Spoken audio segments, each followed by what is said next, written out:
ఇలా ఉన్న కిచెన్ అయితే ఇలా చిటికలో అయితే మార్చేసామండి. నేను చిటిక వేసి చెప్పాను గానీ, చిటికలో మార్చేసామని చెప్పేసి నాకైతే ఒక 45 మినిట్స్ అయితే టైం పట్టిందండి కిచెన్ ఈ షీట్ అంతా వేసి అరేంజ్ చేయడానికి. దానికంటే ముందు కిచెన్ అంతా మేము గ్యాస్ పళ్ళ అని చెప్తాము. ఈ గ్యాస్ పళ్ళంతా నీట్‌గా అయితే క్లీన్ చేసేసి తడిగుడ్డతో అయితే తుడిచేసాననమాట. ఇంకా గ్యాస్ మీద కూడా చిన్న చిన్న మరకలు ఉంటే అవి కూడా మంచిగా నీట్‌గా అయితే తుడిచేసాను. ఇక్కడ ఇదంతా మట్టిలాగా పేరుకుపోతే దాన్నంతా చాకుతో అయితే గీకేసి మొత్తం అంతా నీట్‌గా ఒక చిన్న స్టోన్ కూడా లేకుండా మంచిగా అయితే క్లీన్ చేసేసాననమాట.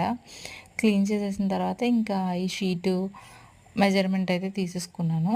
మెజర్‌మెంట్ తీసేసుకొని ఇంకా సెట్ చేస్తామనమాట. నేను చెల్లయితే ఇక్కడ సెట్ చేస్తాము. ఒకవేళ మీరు మీ కిచెన్‌ని కొంచెం డిఫరెంట్‌గా చూద్దాం అనుకున్నా సరే, మీరు దీన్ని ఒకసారైనా సరే ట్రై చేయొచ్చు.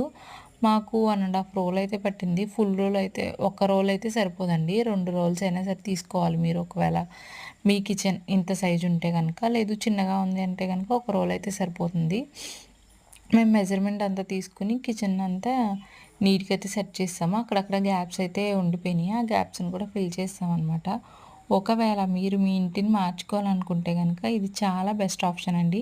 దీనిలో కూడా కలర్స్ ఉన్నాయన్నమాట. ఈ వీడియో కనుక నచ్చితే లైక్ చేయండి. ఛానల్ ఎవరైనా సబ్స్క్రైబ్ చేయకపోతే సబ్స్క్రైబ్ చేయండి. బాయ్.